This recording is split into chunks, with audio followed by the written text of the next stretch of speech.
अच्छा, आप एक दृष्टि से विचार करें, लंका समुद्र के बीच में बसी हुई है और लंका में यह वर्णन मिलता है कि कुंभकर्ण 6 महीने सोता है। मांगिस नींद मांस सट केरी। अच्छा, अब आप थोड़ा विचार करें, क्या वहां कुंभकर्ण ही सोता है और कोई नहीं सोता? मुझे तो लगता है कि अगर वहां कुंभकर्ण सोता है तो उसी लंका में विभीषण जी भी सोते हैं। अगर विभीषण जी न सो रहे होते तो यह क्यों लिखा जाता, मनमह तर्क करे कपि लागे, ते ही समय विभीषण जागे। इसका अर्थ क्या है? यह जीवन की जो दशा है उसका चित्रण प्रतीकात्मक ढंग से एक रूपक के द्वारा श्री तुलसीदास जी प्रस्तुत करते हैं। समुद्र के बीच में लंका, संसार ही सागर है और हमारा जीवन यही लंका है। लंका सोने की थी और ये जीवन भी सुनहरा अवसर है। क्या बात है। ये जीवन सुनहरा अवसर है, ऐसा मौका बार बार नहीं मिलता। लेकिन इस लंका के भीतर, इस जीवन के भीतर अगर कुमति का कुंभकर्ण सो रहा है तो सुमति के विभीषण जी सो रहे हैं। और कथा एक संकेत और करती है कि कुंभकर्ण को जगाया रावण ने और विभीषण जी को जगाया श्री हनुमान जी ने। बस यही जीवन का सत्य है कि हमारे मन में कुमति का कुंभकर्ण सोया है, सुमति के विभीषण जी सोए हैं, पर अंतर यह है कि कुमति के कुंभकर्ण को कुसंग का रावण जगाता है और सुमति के विभीषण को सत्संग के हनुमान जी जगाते हैं। बस यही है। पर ऐसा हो ही नहीं सकता कि लंका में दुर्जन ही दुर्जन हो, सज्जन न रहते हो। यद्यपि हनुमान जी को भी आश्चर्य हुआ, यहां कहां सज्जन कर बासा, पर मिल ही गए उन्हें। विभीषण जी मिल गए और त्रिजटा मिल गई। अच्छा, लंका में तो आपने देखा, पर अयोध्या की ओर अगर दृष्टि डालें तो वहां भी उसी तरह का दृश्य दिखाई देता है। कैकेयी माता का जीवन 2 से जुड़ा हुआ है। यूं कहो कि उनके भवन में 2 को स्थान मिला जो हमेशा रहते हैं।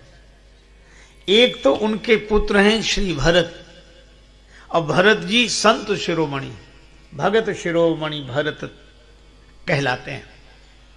अच्छा, लेकिन एक अद्भुत बात है, कैकेयी माता के जिस भवन में भरत जी रहते हैं उसी भवन में मंथरा रहती है। अब भरत जी पूरे संत हैं, सब संत के लक्षण भरत जी में और असंत के सब लक्षण मंथरा में। देखो, भरत जी को भी एक बीमारी हुई। कौन सी? श्री भरत जी स्वयं कहते हैं,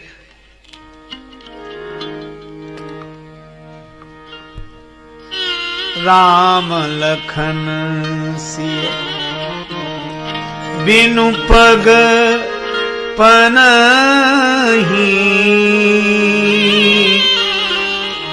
करि मुनि बेश फिरहि बन बनहि। श्री सीताराम जी के, लक्ष्मण जी के दुख की कल्पना से ही यही दुख दाह दहई नित छाती, भूख न बासर नींद न राती। भरत जी कहते हैं मेरा हृदय जलता है। एक बीमारी, दूसरी भूख न बासर नींद न राती। दिन को भूख नहीं लगती, रात को नींद नहीं आती।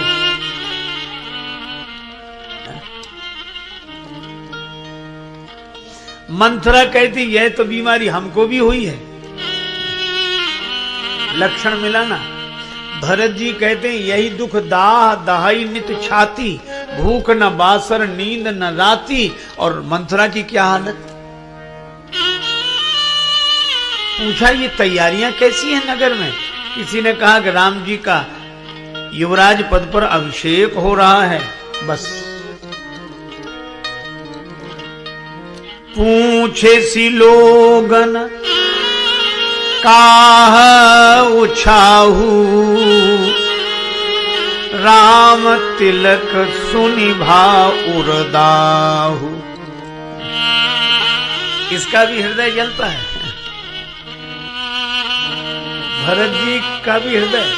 यही दुख दाह दाही नित छाती, और मंथरा का भी राम तिलक सुनि भाव उरदाहू।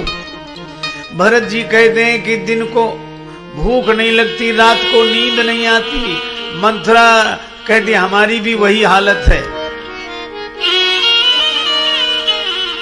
जब ते कुमत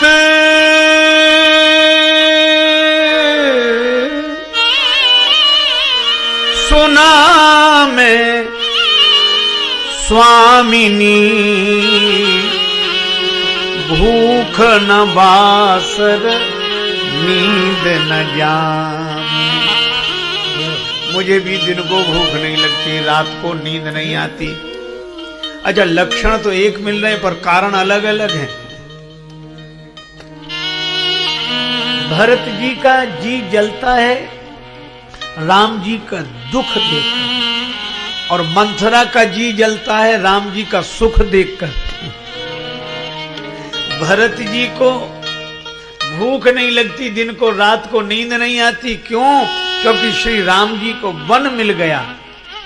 और मंथरा को दिन को भूख नहीं लगती, रात को नींद नहीं आती, क्योंकि राम जी को युवराज पद मिला जा रहा है। अब आप देखो, लक्षण एक से हैं पर कारण अलग अलग हैं। देखो, संत भी दुखी होते हैं और असंत भी दुखी होते हैं, पर अंतर यह है कि जो दूसरे का दुख देखकर दुखी हो वह संत, और जो दूसरे का सुख देखकर दुखी हो, अब मैं क्यों कहूं, आप स्वयं समझ लीजिए कि वह कौन है। जिससे दूसरे का सुख न देखा जाए। जय हो। और आज तो सबसे बड़ी समस्या यही है कि आज का आदमी अपने दुख से उतना दुखी नहीं है जितना दूसरे के सुख से दुखी। अब ये मंथरा की वृत्ति है। दशरथ जी दे रहे हैं, राम जी को मिल रहा है, पिता दे रहा है, पुत्र को मिल रहा है, प्रजा की सम्मति है, गुरु जी का आशीर्वाद है, सम्मति है, पर इसको बीच में ही परेशानी है। देखो, संत कौन? जो अकारण प्रसन्न रहे, और असंत कौन? जो अकारण परेशान रहे। खुद रहे परेशान, दूसरे को भी परेशान करे है? तो भरत सत्संग के रूप हैं और मंथरा कुसंग का रूप है। क्योंकि तुलसीदास जी ने कहा है कि कैकेयी माता जब मंथरा के प्रभाव में आई तो को न कुसंगति पाय नसाई। कुसंग। अच्छा, इसका अर्थ क्या हुआ कि सत्संग और कुसंग दोनों एक भवन में, सुमति कुमति दोनों एक भवन में, सुमति के भरत और कुमति की मंथरा। अच्छा, एक बात और सुने, जिस भवन में माता कैकेयी हैं उसी भवन में सुमति के भरत, उसी भवन में कुमति की मंथरा। और आश्चर्य यह है कि श्री राम जी भी सबसे अधिक कैकेयी माता के ही भवन में रहते हैं। और इसका अर्थ क्या हुआ? हमारे जिस हृदय में सुमति है, जिस हृदय में कुमति है, उसी हृदय में भगवान का भी निवास है, और यही जीवन का दर्शन है। और यह जीवन, और इसीलिए जीवन जटिल है। जितने परस्पर विरोधी विचार हो सकते हैं वो सब एक जीवन में ही समाये हैं। इसीलिए जीवन की समस्या सुलझाना उतना आसान नहीं है, जटिल है। क्योंकि दोनों तरह की वृत्तियां हैं, और यही कारण है कि पहले तो हम स्वीकार करें कि हमारा जीवन गुण दोषमय है। पहले तो हम स्वीकार करें कि हमारा अंतःकरण सुमति और कुमति दोनों से युक्त है, और यह भी स्वीकार करें कि इसी हृदय में भगवान का भी निवास है। लेकिन अब एक सूत्र बड़ा महत्वपूर्ण मिला। मंथरा बनी तो रही, किंतु मंथरा कुछ नहीं बिगाड़ सकी। कब तक? जब तक श्री भरत अयोध्या में रहे, भवन में रहे। अच्छा, मंथरा सफल कब हुई? जब श्री भरत ननिहाल चले गए, शत्रुघ्न जी ननिहाल चले गए। शत्रुघ्न जी तो साक्षात संयम है, ऐसा संयम, वाणी का ऐसा संयम, बोले ही नहीं। और भरत जी सत्संग के स्वरूप हैं। इसका अर्थ है कि जहां सत्संग है वहां संयम है। भरत जी आगे आगे चलते हैं, शत्रुघ्न जी पीछे पीछे। सत्संग के पीछे पीछे संयम चलता है। अगर जीवन में सत्संग आ जाए तो संयम तो पीछे पीछे आ ही जाएगा। और इसलिए भरत जी के बिना शत्रुघ्न जी नहीं रहते, सत्संग के बिना संयम नहीं रहता। संयम तो सत्संग का अनुगामी है। और ये दोनों चले गए ननिहाल। और जैसे ही भरत जी दूर हुए, वैसे ही मंथरा अपने षड्यंत्र में सफल हो गई। जीवन का भी सत्य यही है कि कुमति बनी तो रहती है, कुसंग बना तो रहता है, पर सफल नहीं हो पाता हमारा जीवन नष्ट करने के लिए। कब तक? जब तक सत्संग हमारे साथ रहता है। और जब हम सत्संग को जीवन से दूर कर देते हैं तो फिर कुसंग अपने षड्यंत्र में सफल हो ही जाता है। सुमति दूर हो जाती है तो कुमति सफल हो जाती है। अच्छा देखो, एक बात और निवेदन करूं, बड़ी व्यवहारिक बात है, पर शायद जीवन की गंभीर समस्या को समझने और सुलझने के लिए महत्वपूर्ण सूत्र भी है। एक बार एलोपैथी के विशेषज्ञ एक डॉक्टर से हमारी बात हुई। स्वास्थ्य अनुकूल नहीं था तो उनके पास गए। तो डॉक्टर ने कहा कि आपको डायबिटीज है? हमने कहा हाँ है, तो कई वर्ष से। हमने कहा हाँ। तो उन्होंने कहा एक बात आपको बताएं, आप किसी मंत्र, ताबीज, भभूत, झाड़ फूंक आदि के चक्कर में मत पड़ना, ये डायबिटीज मिटेगी कभी नहीं। तो हमने कहा यह तो परेशानी की बात है। उन्होंने कहा परेशान होने की जरूरत नहीं, डायबिटीज मिटेगी नहीं, पर आप एक काम करना। क्या?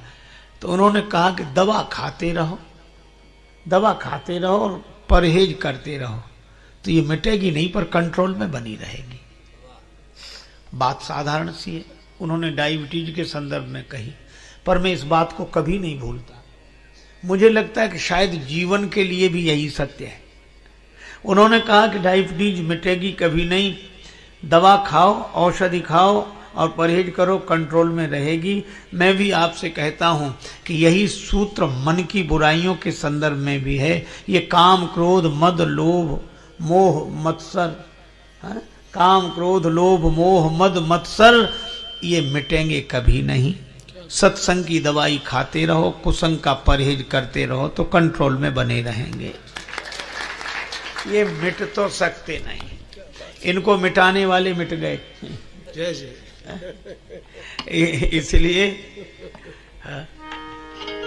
छाड़ी मन हरि विमुखन को संग, छाड़ी मन हरि विमुखन को संग, हरि विमुखन को संग, हरि विमुखन को संग, छाड़ी मन हरि विमुखन को संग, छाड़ी मन हरि विमुखन को संग, छाड़ी मन, छाड़ी मन, हरि हरि विमुखन को संग, छाड़े मन हरि विमुखन को संग।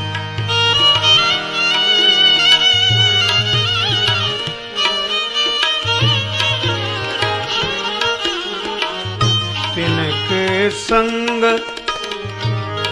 तिनके संग कुबुद्धि उपजत है, तिनके संग कुबुद्धि उपजत है।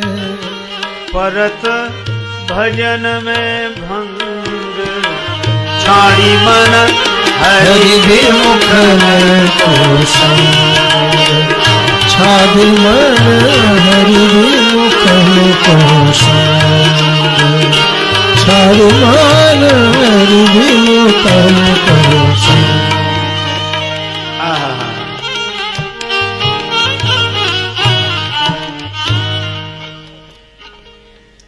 अब एक एक शब्द बड़ा अद्भुत है। संग कहा, अच्छा दो शब्द हैं, संग और साथ। क्या बात है? साथ होना अलग बात है, संग होना अलग बात है। तन से किसी के आसपास रहना साथ रहना है, और मन से किसी के पास रहना संग रहना है। क्योंकि संस्कृत में संग आसक्ति को कहते, संगात संजायते कामः, और इसका नाम ही आसक्ति, जो आसक्ति है, कभी भी आ सकती है, कैसे भी आ सकती है, कहीं से भी आ सकती है, आसानी से आ सकती है, पर मुश्किल से जा सकती है। तो श्री सूरदास जी की वाणी है, छाड़ी मन हरि विमुखन को संग। उसका अर्थ है कि साथ भले ही बने रहे हरि विमुख, पर मन का संग उनसे नहीं होना चाहिए। देखो, साथ मिलता है भाग्य से और संग होता है भाव से। भाग्य बदले न बदले, पर भाव बदला रहे तो जीवन धन्य हो जाए। इसीलिए हमेशा, अच्छा, और भगवान ने क्या किया? भगवान नगर ही छोड़कर चले गए। प्रभु ने कहा कि हम कुछ करते नहीं हैं। सत्संग ने बुलाया तो आ गए, कुसंग ने कहा जाओ तो चले गए। पर इस कुसंग को बदलेगा कौन? सत्संग ही। इसीलिए गुरु जी ने कहा कि कुसंग के कुप्रभाव को मिटाने के लिए संत की ही आवश्यकता है, सत्संग की ही आवश्यकता है। गुरु बुलाए पठये दो भाई, यह है। अच्छा, अब भगवान की लीला हमारे जीवन को कैसे निर्मल बनाती है, अनेक प्रसंग पर आज एक प्रसंग से हम लोग इस पर विचार करें, चिंतन करें।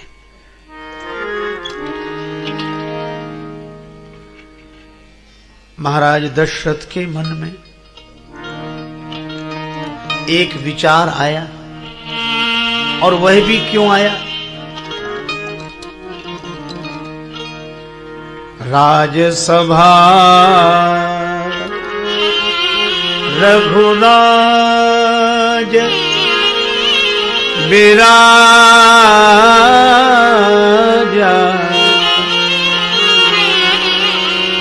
राजसभा रघुराज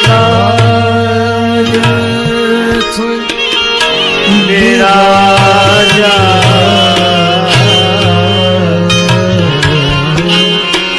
राजसभा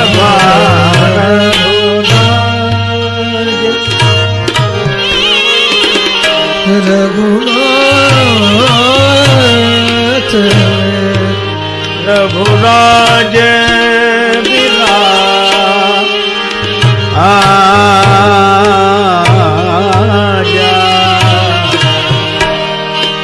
राजसभा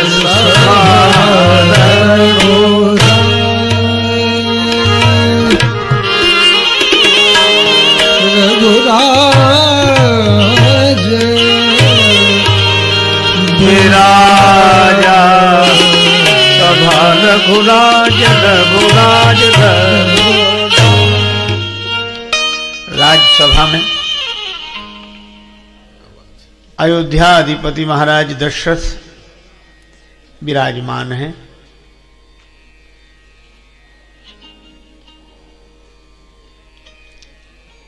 दरबारी जन विराजमान हैं। अच्छा, सभी प्रशंसा कर रहे हैं। अयोध्या नरेश महाराज दशरथ जैसा सौभाग्यशाली कोई अन्य नहीं है।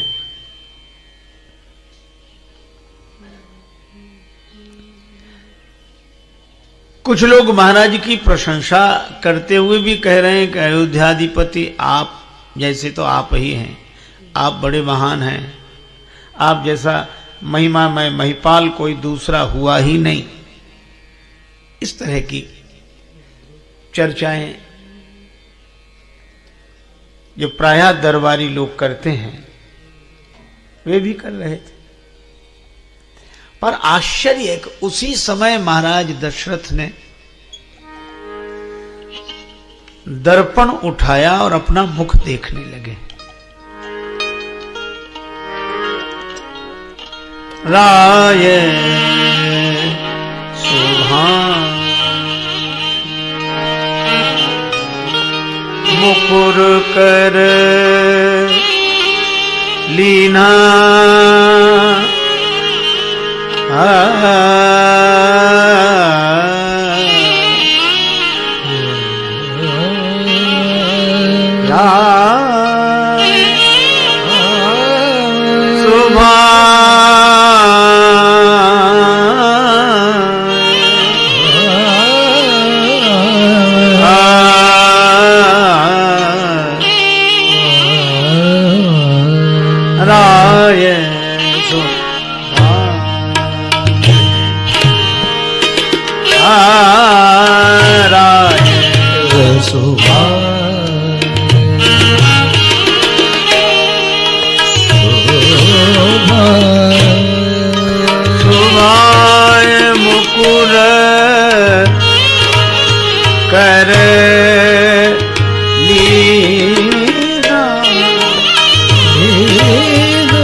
महाराज दशरथ ने दर्पण लिया और अपना मुख देखने लगे।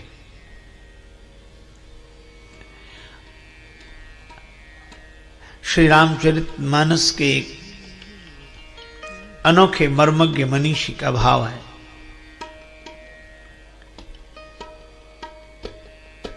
कि दर्पण दरबार में सिंहासन पर बैठकर देखना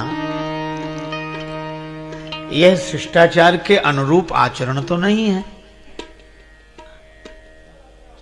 अच्छा, जैसे हम लोग कथा में आए, तैयार होकर आए, वस्त्र धारण किए, तो दर्पण देखकर ही तो आए होंगे। और वहां कोई दर्पण देखकर सभा मंडप में आए, कक्ष में दर्पण देखकर सभा मंडप में आए तो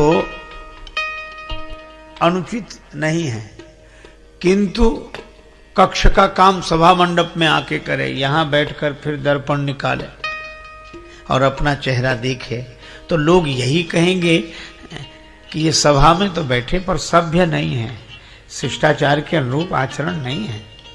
ये दर्पण वहीं देख कर आना चाहिए था, यहां क्यों देख रहे? पर महाराज दशरथ जैसे विवेकी पुरुष सिंहासनासीन हैं और उस समय दर्पण में अपना मुख देख रहे हैं, तो यहां कुछ विशेष बात है। यह कथा हम लोगों को उपदेश देती है और संदेश देती है। वह यह है कि जब हम किसी विशिष्ट पद पर बैठे होते हैं, विशेष उपलब्धि को उपलब्ध होते हैं, तो प्रशंसकों से घिर जाते हैं।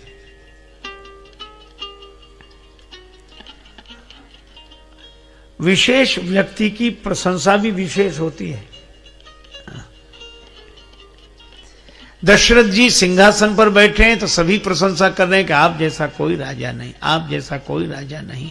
अच्छा, उसी समय दशरथ जी दर्पण देखते हैं, इसका अर्थ यह है कि हम किसी विशेष पद पर बैठे हों और प्रशंसकों से घिरे हों, उस समय विचार के दर्पण में अपना चेहरा अवश्य देखना चाहिए कि यह प्रशंसा सही हो रही है कि गलत हो रही है, यह प्रशंसा सत्य है या असत्य है।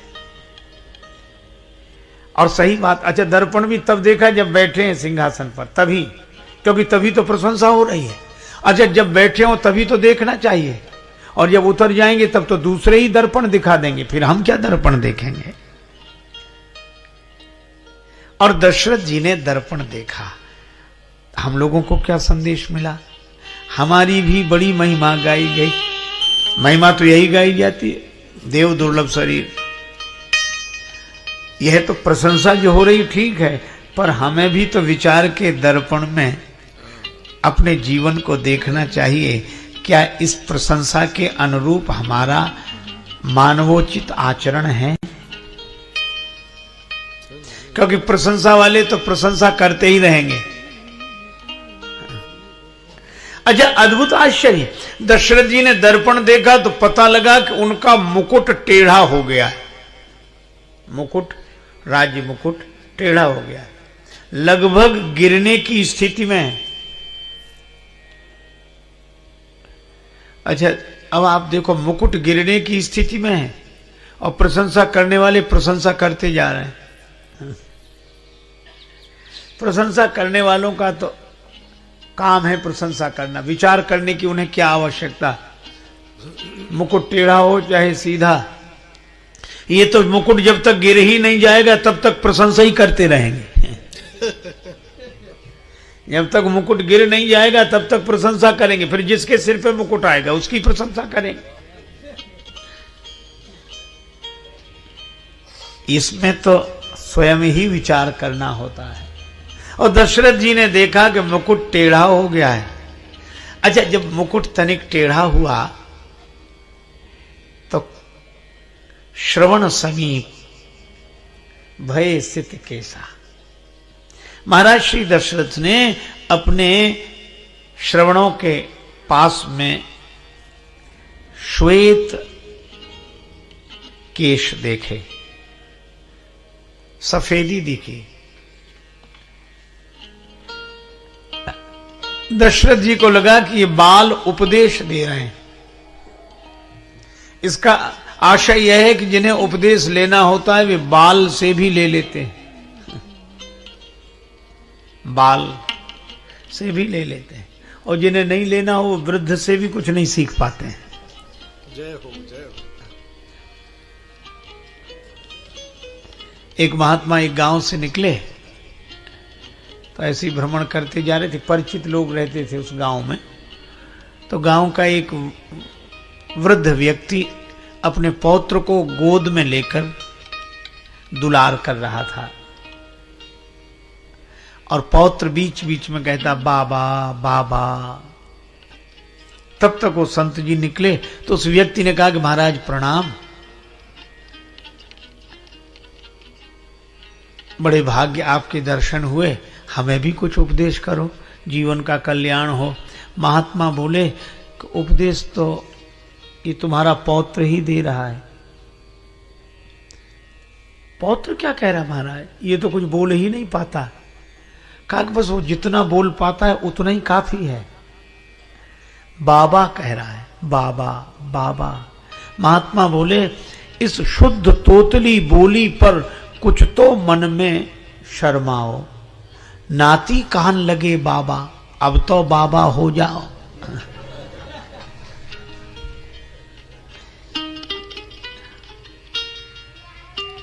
महात्मा जी ने सोचा कि मैंने ऐसी अचूक बात कही है कि इस पर अवश्य प्रभाव पड़ेगा, पर वह आदमी भी कम विचित्र नहीं था। वह कहने लगा कि महाराज हम तो रोज सोचते हैं कि बाबा हो जाए। जब जब ये पौत्र गोद में आता कहता बाबा बाबा, तो लगता है कि बाबा हो ही जाए, फिर होते क्यों नहीं हो। कहा कि महाराज दूसरी कठिनाई है, जब जब हम बाबा होने की बात सोचते हैं पौत्र की तोतली बोली से प्रभावित होकर, तभी बेटी का बेटा गोद में आ जाता है। वो कहता नाना नाना नाना। अब जिन्हें उपदेश ग्रहण करना ही नहीं है। पर महाराज दशरथ बाल से भी उपदेश ले लेते हैं।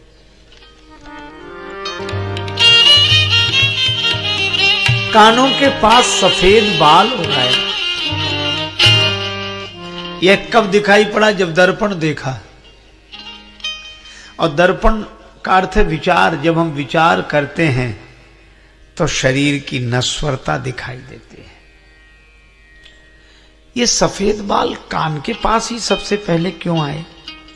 दशरथ जी को लगा कि ये बाल कुछ बोल रहे हैं। क्या बोल रहे हैं? इन श्वेत केशों के माध्यम से वृद्धावस्था ही उपदेश दे रही है। यह बाल यह बोल रहे हैं कि दशरथ जी, हम तब भी बाल थे जब तुम बाल थे। हम तब भी बाल थे जब तुम बाल थे। तुम वृद्ध हो गए हो, हम अभी भी बाल हैं। तुम वृद्ध हो गए हो, हम अभी भी बाल हैं। लेकिन एक अंतर तो है। क्या? तब हम काले थे, अब हम सफेद हो गए हैं। हमने तो अपना रंग बदल दिया है। पर दशरथ, तुम अपना रंग कब बदलोगे? हम जैसे थे वैसे नहीं रहे, और तुम जैसे थे वैसे ही हो, अब तक नहीं बदले।